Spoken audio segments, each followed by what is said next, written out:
A late-night subway worker is shocked when a drunken stranger tries to barter with cassette tapes, only to realize they're the exact tapes stolen from his car hours earlier. 23 years ago, the night I made a stranger a sandwich was the night I caught the man who had just broken into my car, using my own cassette tapes as barter. Back in the early 2000s, I worked the graveyard shift at a Subway sandwich shop on the Elmwood Strip.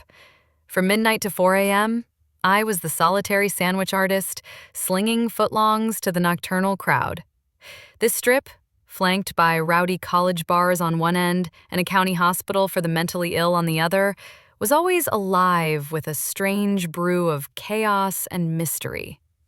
I was 20 at the time. The job wasn't glamorous, but it paid enough to cover rent and gas, and, more importantly, it came with stories. Strange customers, wild drunks, philosophical homeless men, and the occasional lost hospital patient, but none compared to the man with my tapes. It started like any other night. I just restocked the sweet onion sauce and was wiping down the glass when he came in. Disheveled, stinking of booze, and mumbling something incoherent as the bell above the door dinged. He shuffled up to the counter, dropping a torn backpack onto the sneeze guard. "You take trades?" he slurred, eyes bloodshot but oddly focused. "Trades?" I echoed, giving him the once-over. He didn't look dangerous, just tired, a bit detached from reality. "Yeah," he nodded seriously, unzipping his pack.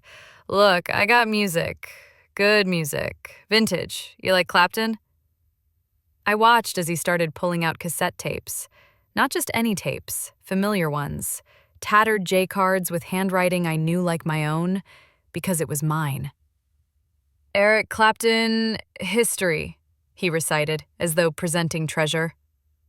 "Zenyatta Mandata, The Police, and this one, Bouncing Off the Satellites, B-52s.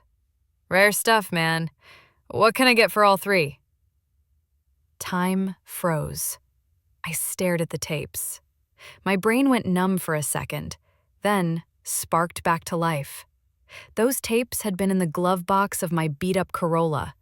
The same Corolla I parked a block away every night because the lot behind the shop was always full.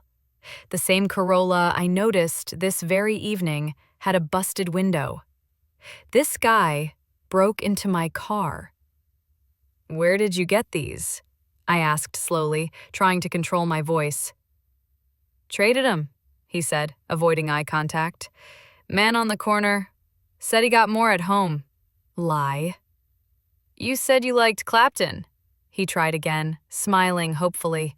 "Come on, man. Make me a 6-inch. Turkey. Extra mayo." I should have called the cops.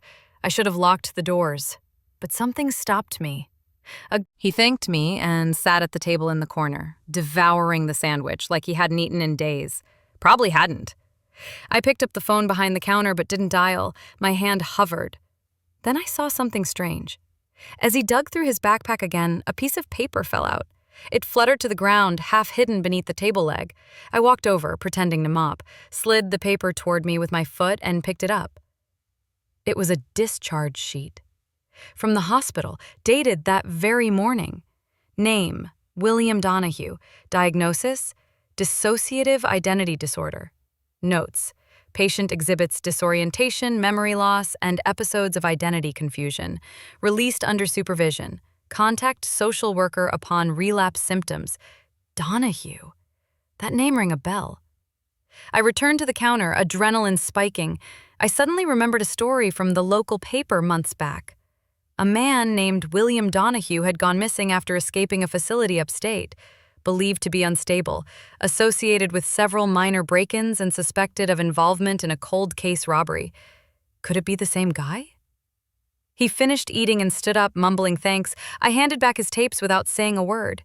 He smiled, confused but grateful, walked out the door into the night. But I couldn't let it go. I closed up early, didn't tell the manager, just locked the doors, flicked off the neon sign, and followed him. He walked with a limp, like he was used to hiding injuries. down the strip, past shuttered boutiques and graffiti-tagged light poles, into the darker end of Elmwood, where old warehouses sat like sleeping giants. He turned into an alley behind the old printing press building, disappeared. I waited 5 minutes, then crept after him. The alley was empty, save for a door with a broken latch and a faint light spilling out from the crack. I pushed it open. The smell hit me first. Mildew, old paper, something metallic. Then I saw the tapes. Hundreds of them, strewn across the floor, stacked in milk crates, pinned to the walls like trophies, not just music, interview tapes, therapy sessions, confessionals, all labeled meticulously in a trembling hand. And in the center of the room, a makeshift bed, a mattress surrounded by more backpacks, more discharge papers. Dozens of them, all with different names, different diagnoses, same birth date. I backed away, heart racing. "You followed me," a voice said. I turned. He stood in the shadows, calm now, clear-eyed. "Why are there so many names?" I asked. "Because they're all me," he said. He stepped forward, not threatening, almost serene.